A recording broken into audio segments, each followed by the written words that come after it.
Attendance कौन लेगा? Teachmint. Paper कौन चेक करेगा? टीचमेंट। तो हम क्या करेंगे? आप बस बच्चों का सिलेक्शन कराइए सर, बाकी सब टीचमेंट कर लेगा।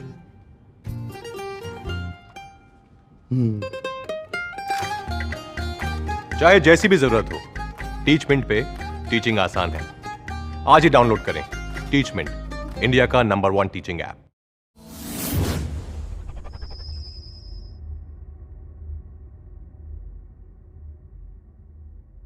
तो बच्चा लोग कैसे हैं आप सब?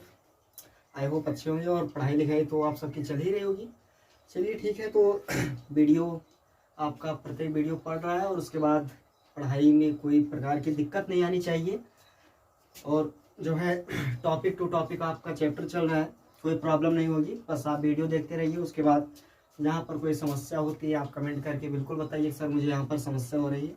उसको आपको पूरा एकदम डिटेल से समझाया जाएगा, दोबारा उसको हम समझाएंगे। ठीक है, तो चलिए वीडियो को बहुत ज़्यादा लंबा नहीं करते हैं और टाइम को ज़ाया ना करते हुए अपने वीडियो को स्टार्ट करते हैं। चलिए, तो हमारा जो टॉपिक था बच्चा लोग, उस टॉपिक में हमने पढ़ा था कि आवेश और द्रव्यमान के बीच तुलना, यानी कि उनके बीच जो कंपैरिजन जो हम करवाए थे, उसमें आवेश और द्रव्यमान दोनों के बीच कंपैरिजन करवाए थे। और उसके बाद उसमें क्या क्या आवेश में क्या होता है, द्रव्यमान में क्या होता है, इन दोनों के बारे में हमने काफ़ी कुछ पढ़ा था। तो जो आज का हमारा टॉपिक है बहुत ज़्यादा इम्पोर्टेंट टॉपिक है वो हमारा, क्योंकि इस टॉपिक से बहुत ज़्यादा क्वेश्चन सॉल्व होते हैं और बहुत ज़्यादा इम्पोर्टेंट रखता है ये टॉपिक। चलिए, तो जो आपका हमारा आज वाला टॉपिक है इस वीडियो में, वो हमारा टॉपिक है कूलाम का नियम। ठीक है, कौन सा नियम? कूलाम का नियम। चलिए स्टार्ट करते हैं। तो कूलाम का नियम क्या है? कूलाम का नियम,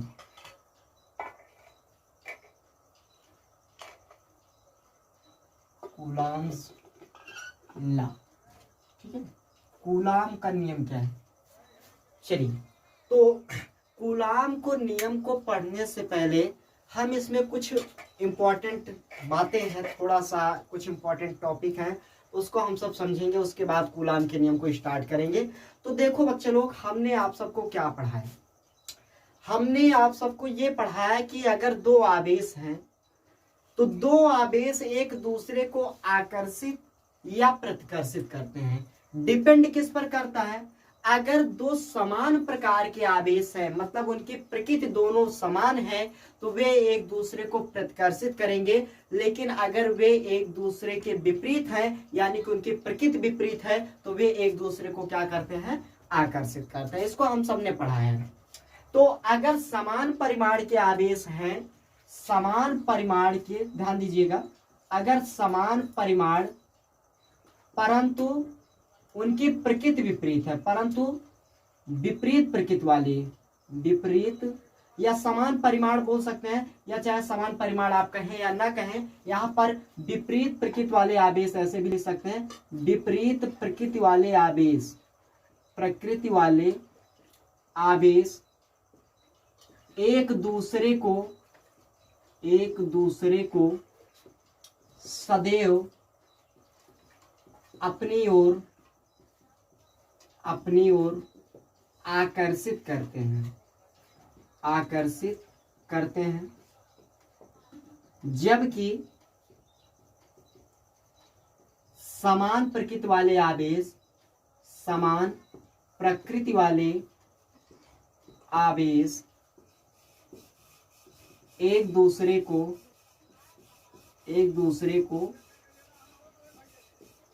प्रतिकर्षित करते हैं। ये कुछ बातें हैं, इसको हम बता दे रहे हैं कूलाम के नियम को स्टार्ट करने से पहले।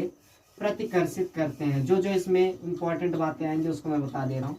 देखिए, तो अगर विपरीत प्रकृति वाले आवेश हैं तो वे एक दूसरे को सदैव अपनी ओर आकर्षित करेंगे। एग्जाम्पल के रूप में जैसे मान लेते हैं एक माइनस क्यू है, एक दूसरा माइनस क्यू है, तो इनके बीच जो बल लगेगा वो बल, ध्यान देना, दो आवेशों के बीच लगने वाले बल को हम वैद्युत बल कहते हैं। कौन सा बल कहते हैं? वैद्युत बल कहते हैं। अगर दो आवेश हैं तो दो आवेश एक दूसरे को आकर्षित या प्रतिकर्षित करते हैं, तो जितने बल से आकर्षित या प्रतिकर्षित करते हैं उस बल को हम वैद्युत बल कहते हैं। क्या कहते हैं बच्चा लोग? उसको हम वैद्युत बल कहते हैं। बात समझ आ रही नहीं? ठीक है, तो जो समान प्रकार यानी कि समान प्रकार के जो आवेश हैं, ठीक है, समान प्रकार के आवेश एक दूसरे को जो वैद्युत बल इनके बीच कार्य करता है वो वैद्युत बल क्या होता है? आपका प्रतिकर्षण बल होता है। कौन सा बल होता है? प्रतिकर्षण बल होता है। मतलब समान प्रकार के आवेश एक दूसरे को प्रतिकर्षित करते हैं, जबकि विपरीत प्रकार के आवेश जैसे एक प्लस क्यू हो गया, एक माइनस क्यू हो गया, तो ये दोनों एक दूसरे को क्या करेंगे? आकर्षित करेंगे। क्या करेंगे? आकर्षित करेंगे।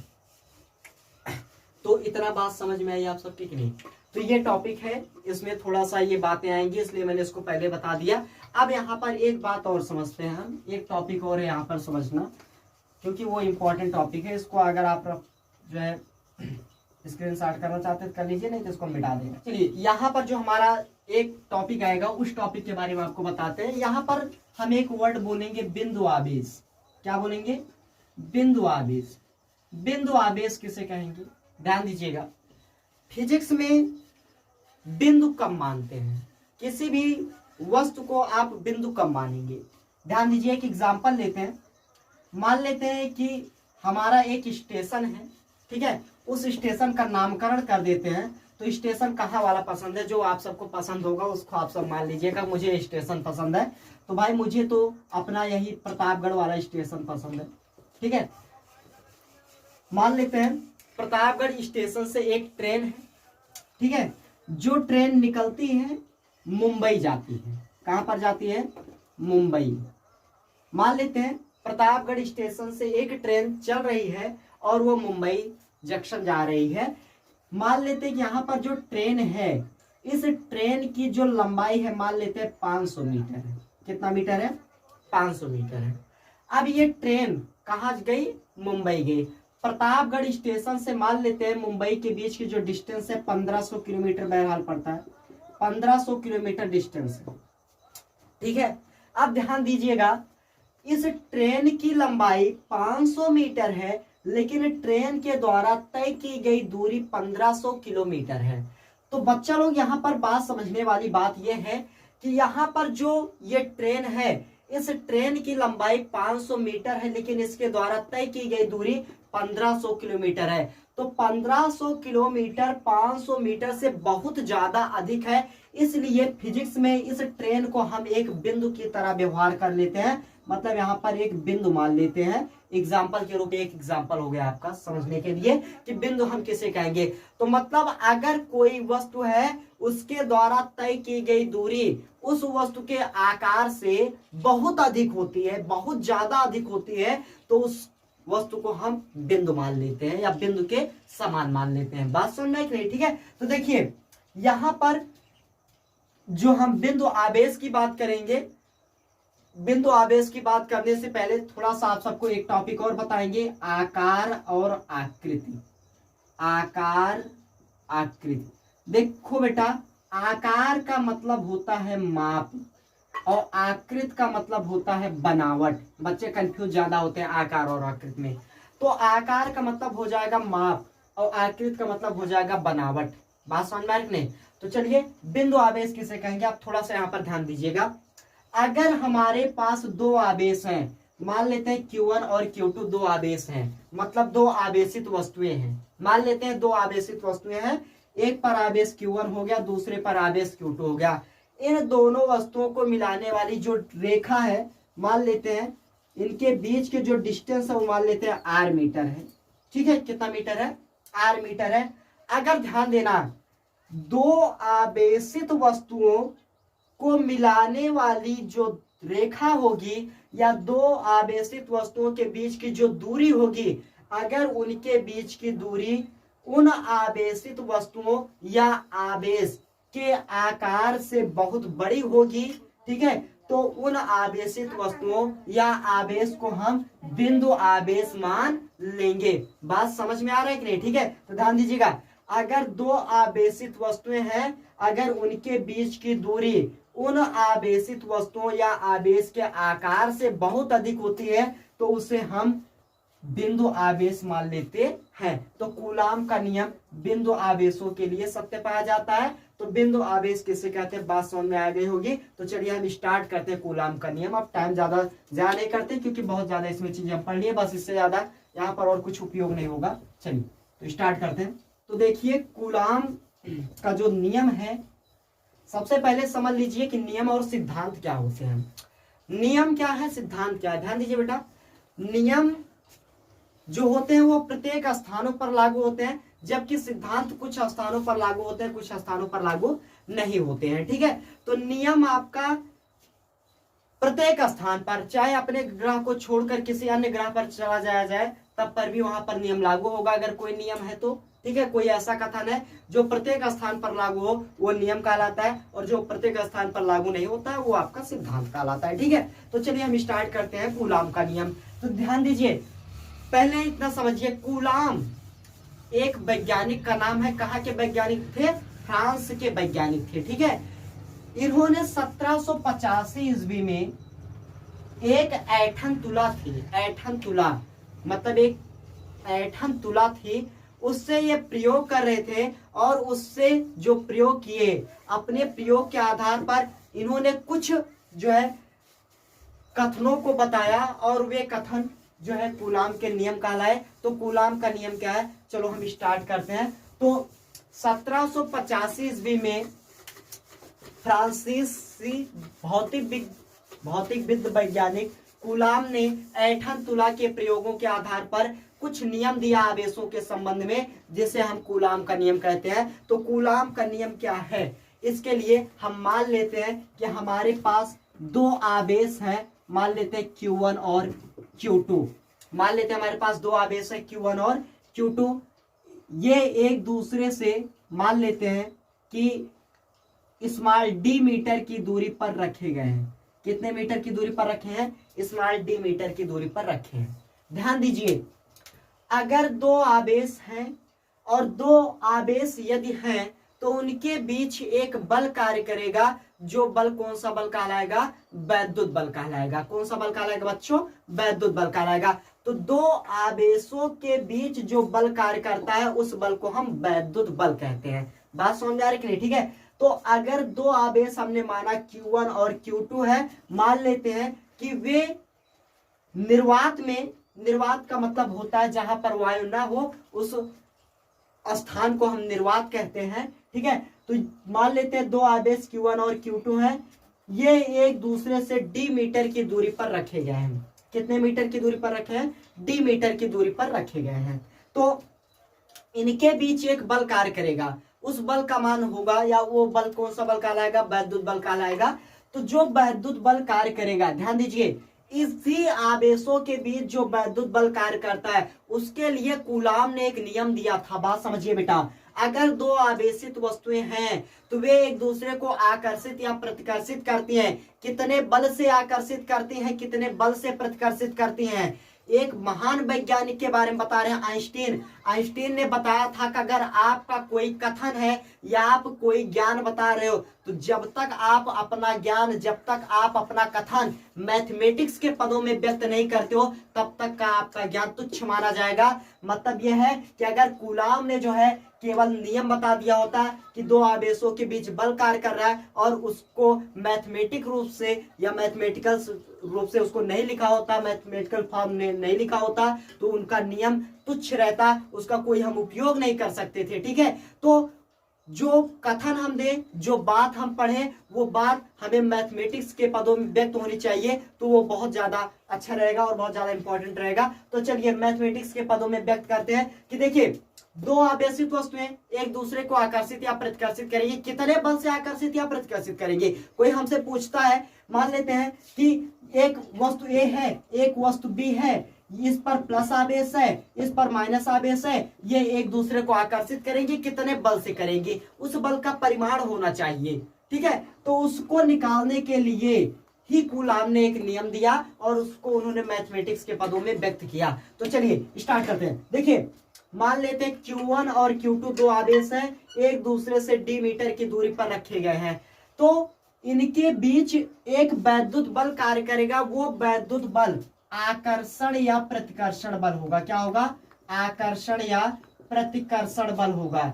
आकर्षण या प्रतिकर्षण बल कब होगा? यहां पर वैद्युत बल कार्य करेगा और वैद्युत बल आकर्षण या प्रतिकर्षण बल दोनों हो सकता है। लेकिन कब आकर्षण होगा, कब प्रतिकर्षण होगा, इसको मैंने कूलाम के नियम को स्टार्ट करने से पहले ही बता दिया था कि अगर दोनों आवेशों की प्रकृति यानी कि दोनों आवेशों का मान यानी कि उनकी जो प्रकृति है वो बराबर है, समान है, तो वे एक दूसरे को प्रतिकर्षित करेंगे। लेकिन अगर उनकी प्रकृति विपरीत है, मतलब एक पर प्लस है दूसरे पर माइनस है, या एक पर प्लस है और दूसरे पर प्लस है, प्रतिकर्षित करेंगे, एक पर प्लस है दूसरे पर माइनस है, क्या करेंगे? आकर्षित करेंगे। ठीक है, तो जो आकर्षण या प्रतिकर्षण बल होगा उसका मान क्या क्या होगा देखिए।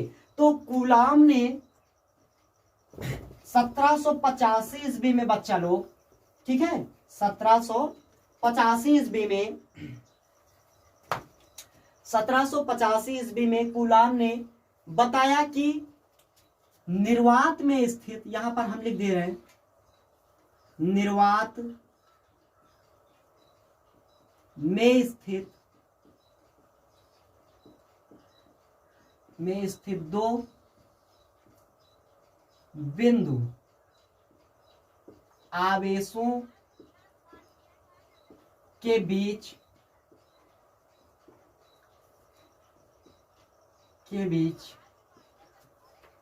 कार्य करने वाला वैद्युत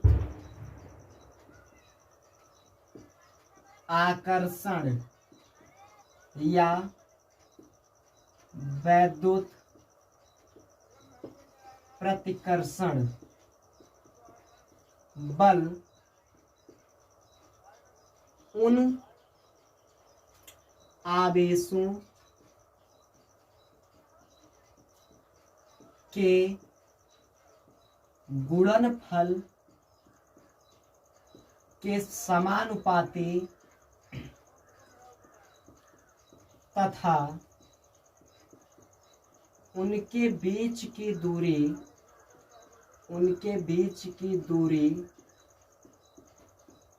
के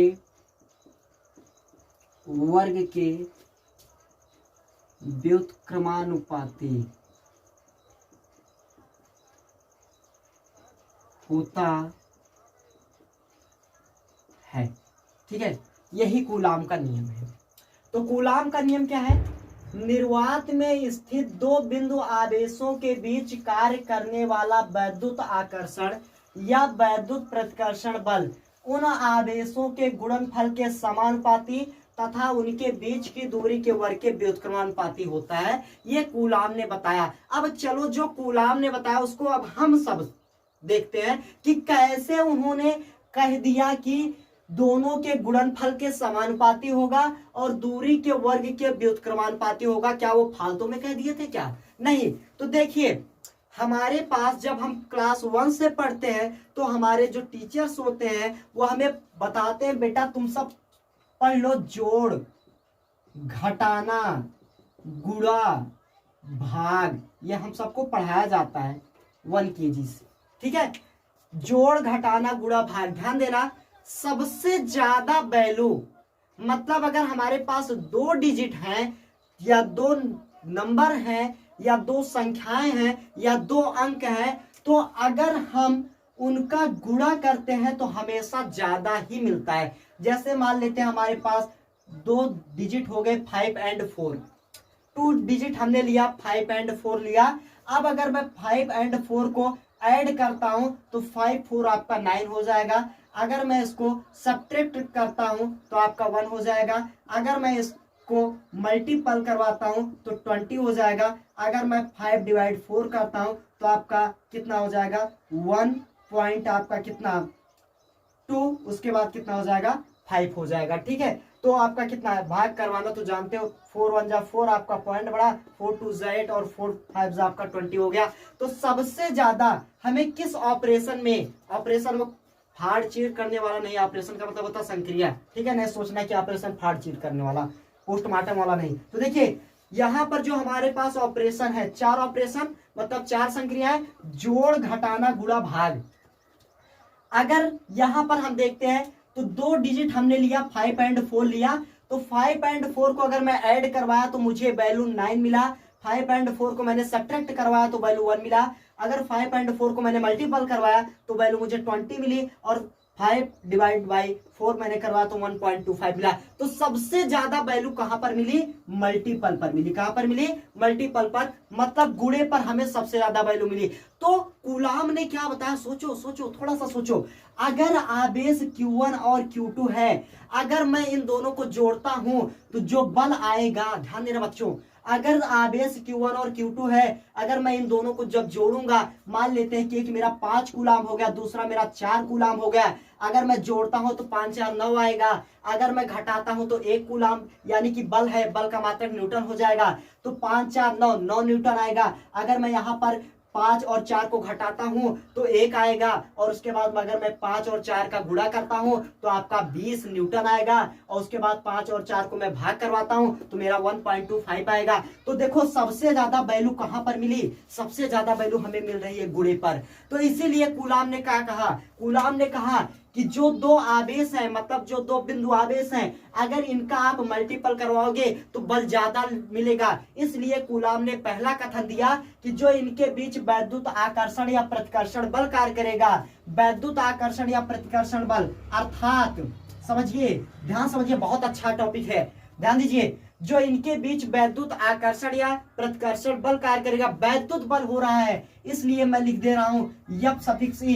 ई का मतलब होता है बेटा इलेक्ट्रिक, यप का मतलब होता है फोर्स, इलेक्ट्रिक फोर्स, वैद्युत बल। जो वैद्युत बल होगा इन आवेशों के गुणनफल के समानुपाती हो जाएगा। समानुपाती का मतलब यह है कि अगर एक का मान बढ़ेगा तो दूसरे का मान भी उसी के साथ साथ बढ़ेगा। ध्यान दीजिएगा, अगर समानुपाती, समानुपाती का अर्थ एक और समझ लो, जैसे हम खड़े, हमारे बगल कोई आकर दूसरा खड़ा हो जाए, और अगर मैं चलूं तो मेरे साथ साथ वो भी चले, तो इसको हम बोलते हैं समानुपाती बोलते हैं। बात समझा रही नहीं? तो एक के बढ़ने के साथ दूसरा भी बढ़े उसके साथ साथ, तो उसे हम क्या बोलेंगे? समानुपाती बोलेंगे। तो जो वैद्युत बल का मान होगा वो आवेशों के गुणनफल के क्या हो जाएगा? समानुपाती हो जाएगा। बात समझ में आई कि नहीं? गलता करते हैं कूलाम के नियम को।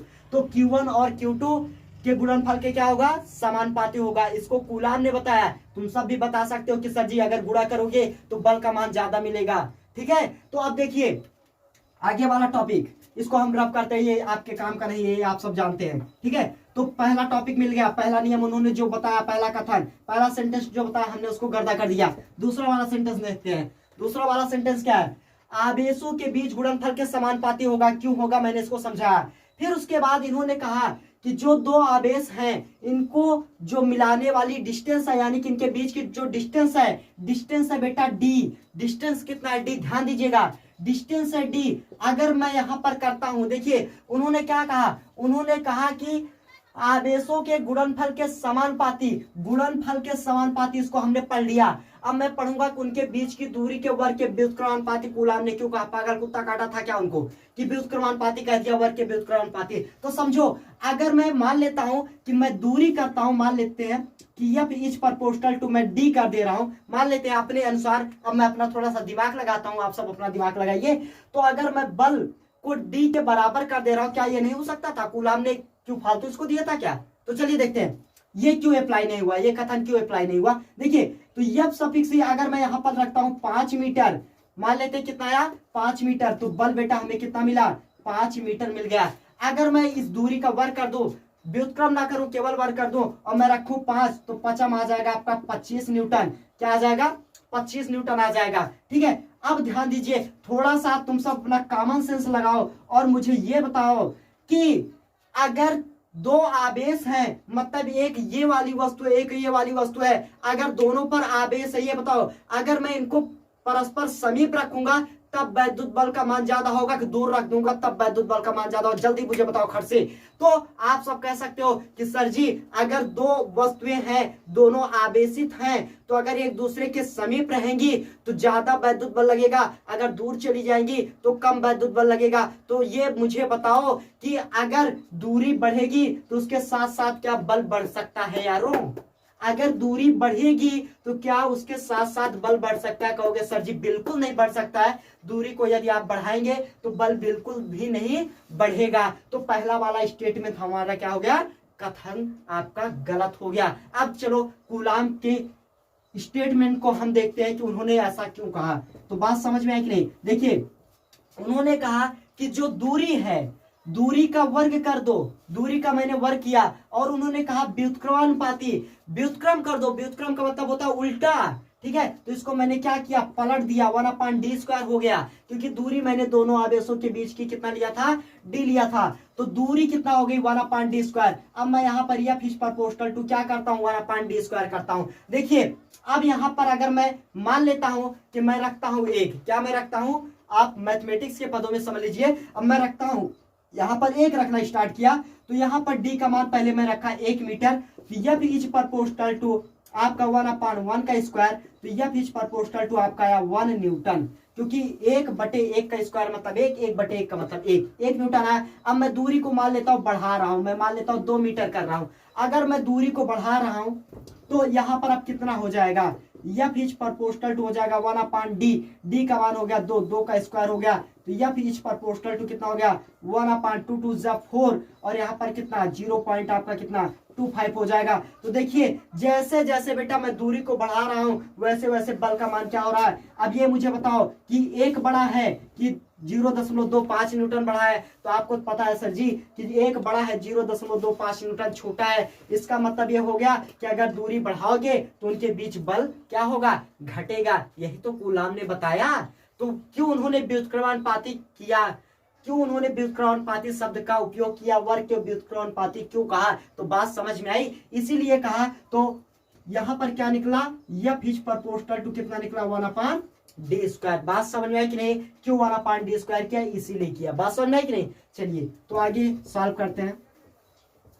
तो देखिए बेटा आपका F is proportional to, sorry यहाँ पर बराबर का चिन्ह लिख दिए थे, प्रोपोर्शनल का रहेगा। तो F suffix E proportional to Q1 Q2, F suffix E proportional to 1/d² हो गया, ठीक है। तो अब ध्यान दीजिए F suffix E proportional to 1/d² और F suffix E proportional to Q1 Q2, ये दोनों बराबर हैं। जब दोनों बराबर हैं तो ये दोनों भी आपस में मल्टीपल हो जाएंगे। तो Q1 Q2 का एक में गुणा हो जाएगा, Q1 गुणे Q2, और बटे कितना हो गया आपका? d² हो गया। कितना हो गया? d² हो गया।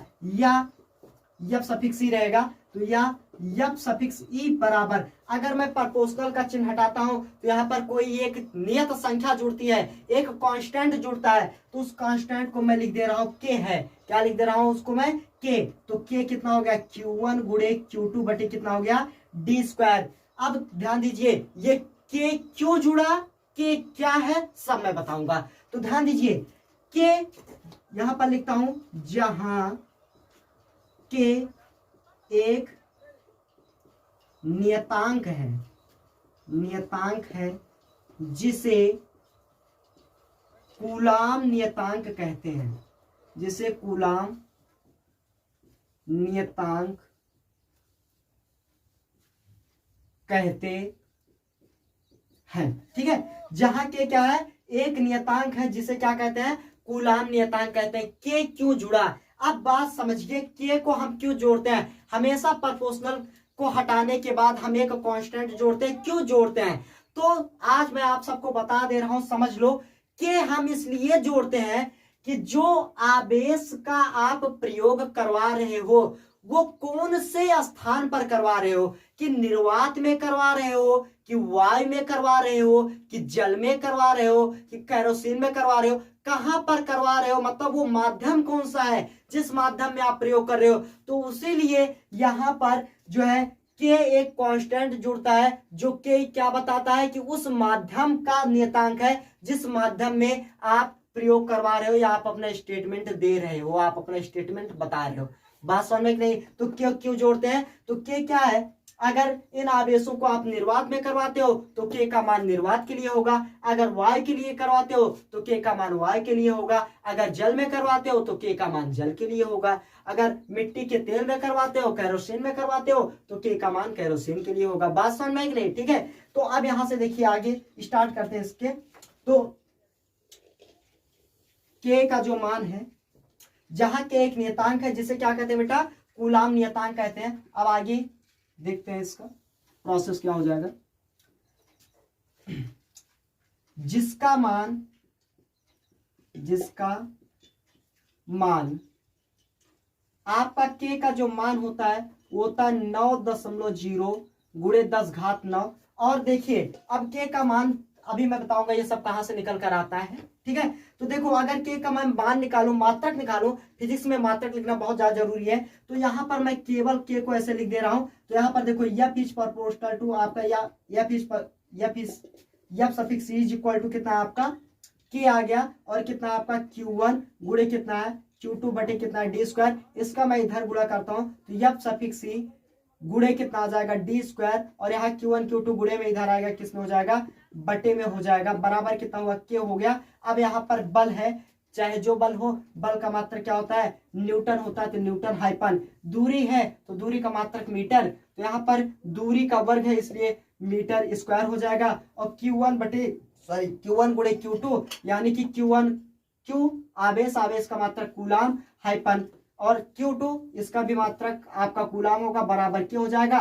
तो न्यूटन हाइपन मीटर स्क्वायर प्रति कूलाम, कूलाम स्क्वायर। तो के का जो मात्रक हो गया क्या हो गया, न्यूटन हाइपन मीटर स्क्वायर प्रति क्या हो गया आपका कूलाम स्क्वायर हो गया। बात समझ में नहीं, ठीक है। तो ये क्या निकला, के का मान निकल गया। अब चलिए आगे देखते हैं इसको हम। तो के का मान आपका इतना होता है। अब देखिए बेटा आगे क्या टॉपिक होगा इसमें।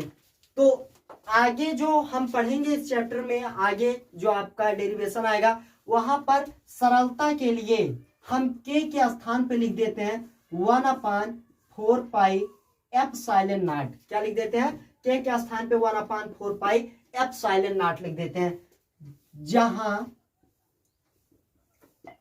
एप्सिलॉन नॉट या जीरो भी आप पढ़ सकते हो, एप्सिलॉन नॉट या जीरो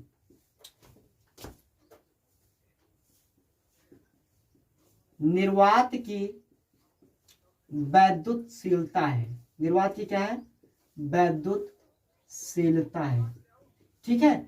जहां एप्सिलॉन नॉट क्या है, एप्सिलॉन नॉट या जीरो निर्वात की वैद्युतशीलता है। इसका मान जो होता है, इसका मान होता है 8.85 गुणे 10 घात -12। और अगर इसका हम मात्रक निकाले तो इसका मात्रक क्या निकलेगा, इसका मात्रक निकल जाएगा कूलाम स्क्वायर प्रति न्यूटन हाइपन मीटर स्क्वायर। क्योंकि अगर मैं इसको यहां पर भेज दूं, देखो तो अगर मैं एप्सिलॉन को ऐसे भेज दूं, बराबर मैं लिख दूं 1/4 पाई, और यहाँ पर के, तो के का मात्रक कितना लिखे हो, न्यूटन हाइपन मीटर स्क्वायर प्रति कूलाम स्क्वायर लिखे हो, तो कूलाम चला जाएगा ऊपर और आ जाएगा कूलाम स्क्वायर प्रति न्यूटन हाइपन मीटर स्क्वायर। बात समझ में कि नहीं। चलिए तो आगे स्टार्ट किया जाए। इतना बात समझ में आ गई कि नहीं। तो आपका एप्सिलॉन नॉट का मान निकल गया, इसका मात्रक कूलाम स्क्वायर प्रति न्यूटन हाइपन मीटर स्क्वायर होता है। तो बेटा इतना आप जल्दी से स्क्रीनशॉट कीजिए, उसके बाद मैं फट से आगे बताता हूं।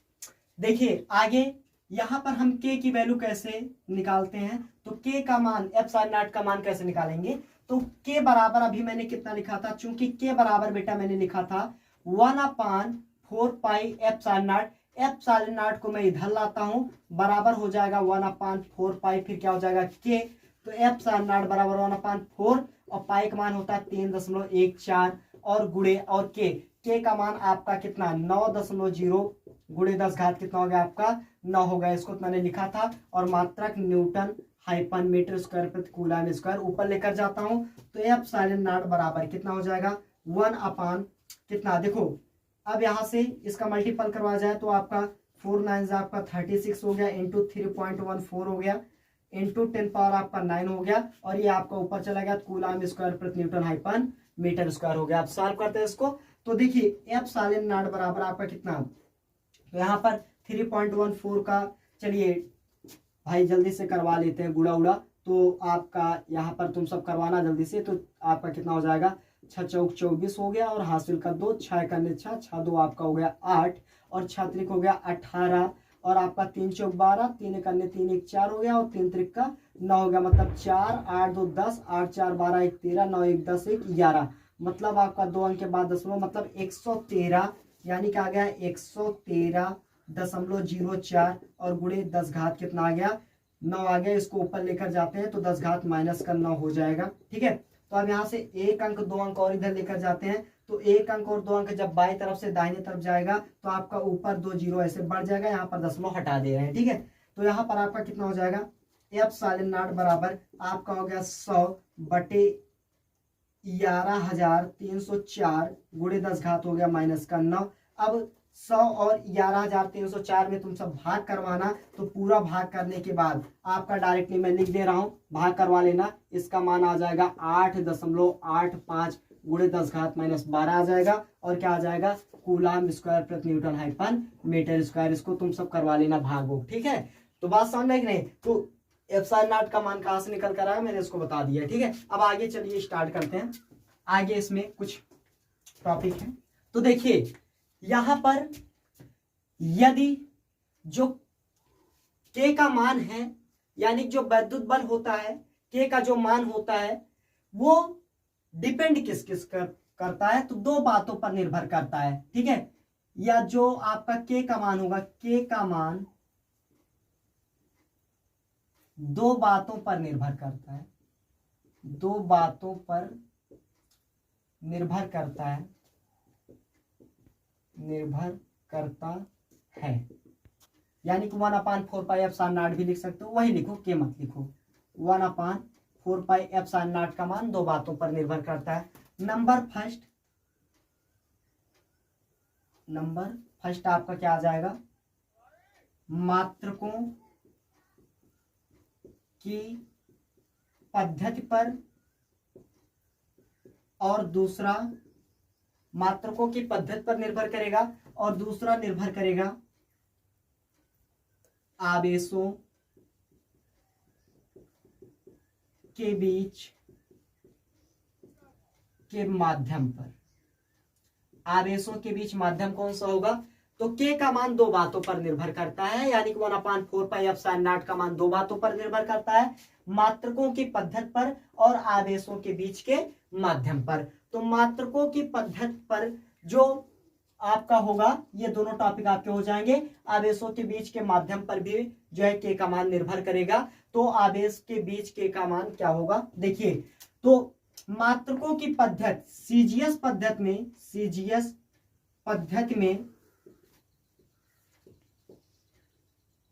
में के का मान 1 होता है। कितना होता है, के का मान 1 होता है। कैसे होता है आज ये भी समझ लो।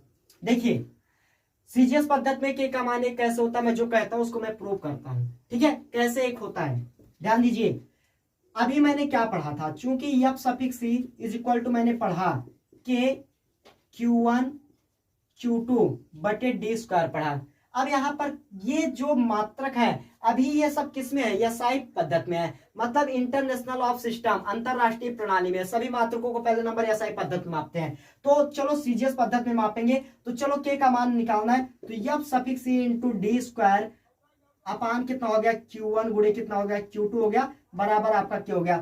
तो जो बल है, बल का एसआई में मात्रक इसका होता है न्यूटन। तो अगर न्यूटन को तुम चेंज करना चाहो सीजीएस पद्धति में, तो एक न्यूटन को जब सीजीएस पद्धति में बदलेंगे तो सीजीएस पद्धति में बल का मात्रक होता है डाइन। तो एक न्यूटन में कितने डाइन होते हैं, एक न्यूटन में 10 घात 5 डाइन होते हैं। कैसे होते हैं ये भी समझ लो। एक न्यूटन, देखो एक न्यूटन किसके बराबर लिखते हो, 1 kilogram hyphen metre hyphen second घात -2 के बराबर लिखते हो। तो देखो यहाँ पर जल्दी से बताते हैं 1 किलोग्राम में कितने ग्राम, क्योंकि किलोग्राम का सीजीएस पद्धति में मात्रक होता है ग्राम, तो 1 किलोग्राम में 1000 ग्राम हो जाएगा। हाइपन 1 मीटर में कितना सेंटीमीटर, क्योंकि लंबाई है, लंबाई का जो मात्रक सीजीएस पद्धति में होता है वो होता है सेंटीमीटर, तो 1 मीटर में 100 सेंटीमीटर होता बेटा। और सेकंड जान ही रहे हो कि जो हमारे पास पद्धतियां 4 पद्धतियां हैं, एमकेएस, एसआई, सीजीएस और एफपीएस। तो ठीक है, तो सीजीएस पद्धति में या एसआई पद्धति में या एफपीएस पद्धति में जितनी भी पद्धतियां हमारे पास 4 पद्धतियां हैं, उन सभी में जो समय का मात्रक होता है वो सेकंड ही होता है। तो आप सेकंड घात -2 को ऐसे लिख दें, तो यहाँ पर जो 1000 है इसको मैंने लिख लिया 10 घात 3, और आपका गुणे जो 100 है इसको मैंने लिख लिया 10 घात 2, और इसके बाद कितना ग्राम हाइपन सेंटीमीटर हाइपन सेकंड घात माइनस का हो गया 2, तो 3 2 5 10 घात 5 ग्राम हाइपन सेंटीमीटर हाइपन सेकंड घात -2 को बोलते हैं बेटा डाइन। क्या बोलते हैं? डाइन। तो 1 न्यूटन बराबर कितना हो गया? 10 घात 5 डाइन। तो अगर यहाँ पर मैं सीजीएस पद्धति में इसको बदलना चाहूं तो 1 न्यूटन बराबर हो जाएगा 10 घात 5 डाइन हो जाएगा हाइपन, और यहाँ पर दूरी है तो दूरी यानी कि मीटर में, सीजीएस पद्धति में बदलना चाहो सेंटीमीटर तो 1 मीटर बराबर 100 सेंटीमीटर, लेकिन यहाँ पर मीटर के स्क्वायर है तो यहाँ पर 100 यानी कि आपका कितना हो जाएगा? 2 दूना 4 मतलब 10 घात 4। ठीक है, देखो 1 मीटर बराबर 10 घात 2 मीटर, सॉरी 10 घात 2 सेंटीमीटर। 1 मीटर बराबर 10 घात 2 सेंटीमीटर मतलब 1 मीटर बराबर 100 सेंटीमीटर। तो अगर मैं 1 मीटर का स्क्वायर कर दूं तो इसका भी स्क्वायर हो जाएगा, तो 2 दूना 4 तो 10 घात 4 सेंटीमीटर स्क्वायर हो जाएगा। ठीक है, तो यहाँ पर 10 घात 4 सेंटीमीटर स्क्वायर हो गया बटे आवेश। आवेश का मात्रक होता है कूलाम होता है, आवेश का मात्रक होता है कूलाम। तो 1 कूलाम का सीजीएस में मान कितना होता है ध्यान दीजिएगा। तो 1 कूलाम का सीजीएस में मैं मान बता दे रहा हूं कि इसका मान कितना होगा। तो यहां पर ध्यान दीजिए, यहां पर मैं इसको मिटा दे रहा हूं। तो 1 ESU मतलब इलेक्ट्रोस्टैटिक यूनिट बोलते हैं सीजीएस पद्धति में आवेश के मात्रक को, कूलाम को 1 ESU इलेक्ट्रोस्टैटिक यूनिट। ठीक है, स्थिर वैद्युत मात्रक या आपका कितना हो जाएगा 1 ESU बराबर होगा 1/3 × 10⁹ कूलाम हो जाएगा। कितना हो जाएगा? 1/3 × 10⁹ कूलाम। अगर मैं 1 कूलाम लिखता हूं तो 1 कूलाम बराबर 3 × 10⁹ ESU हो जाएगा। मतलब 1 कूलाम में कितना जो है, मतलब 1 कूलाम आवेश को अगर हम सीजीएस पद्धति में लिखते हैं तो 1 कूलाम आवेश में कितना ESU मात्रक होता है? 3 × 10 घात 9 होता है इलेक्ट्रोस्टैटिक यूनिट। तो आपका कितना हो जाएगा? 3 × 10 घात 9, और यहाँ पर भी वही है तो 3 × 10 घात कितना हो जाएगा? 9 हो जाएगा बराबर आपका के। तो अब यहाँ से अगर जो है इसको देखते हो तो आपका कितना 10 घात 5 इधर है, 10 घात 4 इधर है, तो आपका कितना हो गया? 5 4 कितना हो गया आपका भाई? 9 हो गया। कितना हो गया? 9। तो यहाँ लिख देते हैं तो 5 4 हो गया आपका 9, तो 10 घात 9 बटे 3 त्रिका 9 हो गया। तो यहाँ पर 9 और गुणे 10 घात 9, तो 10 घात 9 गुणे 10 घात 9 हो गया। एक 10 घात 9 से एक 10 घात 9 कट गया, तो 1/9 गुणे, अगर यहाँ पर इस 10 घात 9 को मैं ऊपर लेकर जाता हूँ 10 घात -9 हो जाएगा, और बराबर ये के जा ही रहा है। अगर मैं इसको डिवाइड करना चाहूँ तो 0.1111 आपका समथिंग इसी तरीके से जाएगा। तो 0.1111 ऐसे आप लिखते जाओ और गुणे 10 घात -9 हो जाएगा बराबर के हो गया। तो यहाँ पर आपका 0.1 इधर जाएगा तो 1.1111 आप ऐसे लिखते जाओ 10 घात -10 और बराबर के। तो देखो के का मान 1.111 जा रहा है, इसलिए मैंने के का मान सीजीएस पद्धति में कितना माना? 1 माना। तो मैं जो कहता हूं उसको मैं प्रूव करता हूं, तो इसलिए के का मान सीजीएस पद्धति में क्या होता है? 1 होता है। मतलब 1.1111 × 10⁻10 लगभग होता है, लेकिन इसको सिंपल रूप से सीजीएस पद्धति में इसका मान 1 केवल लिख देते हैं। बस कैसे है, बात समझ में आई कि नहीं बच्चा लोग? बात समझ में ना? चलिए तो आगे स्टार्ट करते हैं। तो बेटा वीडियो बहुत ज़्यादा लंबी हो जा रही है, इसलिए आवेशों के बीच के माध्यम पर किस तरीके से निर्भर करेगा के का मान, तो उसको हम आगे वाले वीडियो में देखेंगे। तो बस बेटा आप सब इतना बढ़िया से प्रिपेयर कीजिए, उसके बाद फिर आपको मैथ की क्लास मिल ही रही है। बहुत जल्दी आपको कल से हो सकता है कि आपकी इंग्लिश की भी क्लास आपको मिले, और उसके बाद केमिस्ट्री की क्लास आपको जो है 4 दिन के बाद, नेटली 4 दिन के बाद आपको मिलने लगेगी। तो सर भी अभी थोड़ा सा बाहर गए हैं, आ जाएंगे तो आपको केमिस्ट्री की क्लास मिल जाएगी, और इंग्लिश की क्लास तो आपको कल एकदम श्योर है कि मिल जाएगी। आपको वीडियो इसी चैनल पर मिल जाएगा। तो आप बढ़िया से पढ़ाई कीजिए, उसके बाद कोई समस्या होती है बेटा कमेंट में जरूर बताइए। तो इसके साथ ही वीडियो को जो है स्टॉप किया जाता है। ठीक है, बेस्ट ऑफ लक।